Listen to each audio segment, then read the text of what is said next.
Hi, Teri Robinson, Executive Editor with SC Media, and we're back here talking to John Todd. He's the Executive Director of Quad9. Hey, John. Hi. I'm glad you could join us today. Thanks for having me. We're going to chit-chat a little bit about, I think you have some numbers to share with us about how things have gone in, the last 6 months or... Right. So, the project launched in November of 2017. We'd been actually under the radar for about a year prior to that, where we'd had a number of different users on the system. So we went to launch in November 2017, and since then, growth stats, we went out the door with 100 different locations worldwide. And since then we've grown by 16 so we have 16 new sites, so we're now at 116 locations worldwide. And our traffic growth has gone up by more than 27-fold. So that's a really, since launch. So we had about 1 million users roughly on launch date. Yeah. And while that doesn't mean we have 27 million users, we actually can't tell because the numbers, because of our privacy requirements, we can't actually tell how many users we have. So it's actually good and bad news. But we've gone up quite a bit, and we expect that to continue. We're growing at about a little bit more than 1% per day in volume. So is that in keeping with what you thought the growth would be like, or is it exceeding? Or? It is. I think that the growth, at 1% a day, that growth has only a limited lifespan. I think we'll see the curve ramp off a little bit. At least I hope, because otherwise we'll be serving everyone in the world in another whatever it is, 6 or 7 months. But no, I think that'll ramp off and even out. And so what does this mean? I mean, in terms of...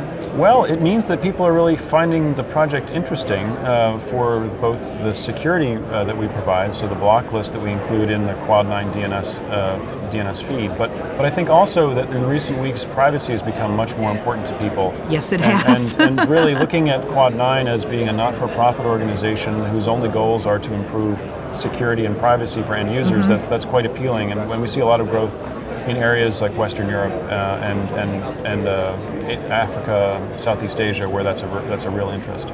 So have we gotten past the point where we think, or people think that security and privacy can't actually be done at the same time, or because it used to be like an either or, people. It's still certainly a fight if you're looking to generate revenue, right? Because you have to, in one or the other aspects, you've got to make money. It's a little unique from our perspective, since we're sponsored by companies who wish to see the internet become more stable and secure. So we have that conflict isn't so much an issue for us, but it's definitely still a trade-off for anybody doing large data systems, whether you have security or privacy, and how do you do both. Okay, so where to from here?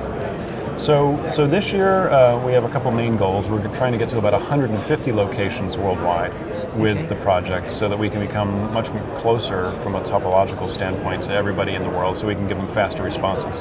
And then our other goal is to get more people in to sponsor and help promote the project, so that we can expand and give more research back to the community with the data that we have. Do you have any parameters for people supporting it, or?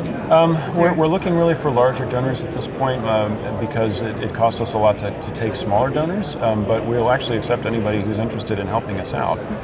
But it's a big challenge this year for both the growth of the network and the growth of the organization. Great. Well, I look forward to following this more closely in the future. Good luck to you all, and thank you so much for joining us here today.